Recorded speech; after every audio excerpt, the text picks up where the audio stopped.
大家好，我是雅芳。今天我们来烤芝士面包。所需的材料和做法非常简单。首先，我们打入3颗鸡蛋、90克融化的黄油、70克细砂糖、5克盐、250毫升温牛奶、10克干酵母，用蛋抽搅匀。最后一次加入700克面粉，翻拌成雪花状，直到看不见干面粉为止。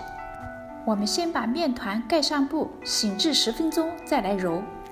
我们在案板上多撒一些干面粉，把松弛好的面团移到案板上，这样面团就很容易揉光滑。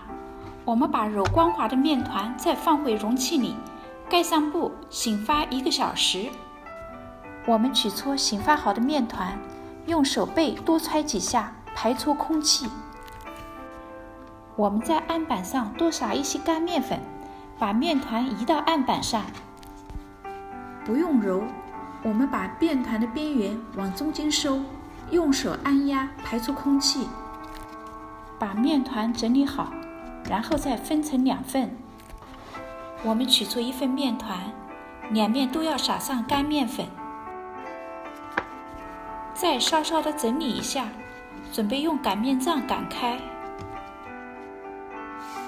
我们在擀面杖上也抹些干面粉，然后用擀面杖把面团压几下，然后再前后擀，把面团擀开，擀成长条状，再撒上些干粉，继续擀，这样面片越擀越长，越擀越薄，很快面片就擀成了长方形。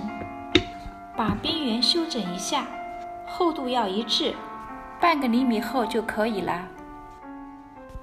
我们在面片上抹上融化的黄油，把芝士碎均匀地铺在上面，薄薄的一层就可以了。全部撒好后，从一边把面片卷起来。为了使大家能够看清楚，这里的镜头我就不做过多的删减。在卷的时候，手要温柔一点。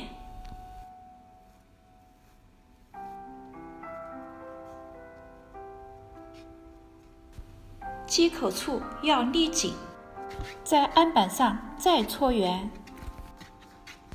搓的时候要撑一撑，摔一摔，粗细要均匀。整理好后，我们从一头把它盘起来。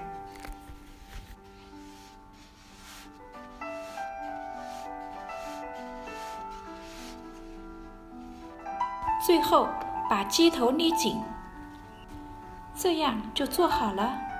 把做好的面包生胚放到烤盘里，再醒发30分钟。我们准备1个蛋黄，加1勺牛奶，把它搅匀，最后再刷在面包生胚的表面，这样面包的生胚就全部做好了。送入提前预热好的烤箱，上下火180度烤30分钟。我们的芝士面包就制作完成了。色泽金黄，看上去十分诱人。我们从边缘撕下一块尝一尝，内心是十分的柔软，满口都是芝士的香味。再用刀切开看看，里面层次分明，全是小气孔。用手捏一捏，非常的柔软，还能拉出长长的丝。喜欢吃面包的朋友，赶紧收藏起来试试吧。做法非常简单，一次就能成功。今天的视频就到这里，谢谢你的收看，我是雅芳小厨，我们下期再见，拜拜。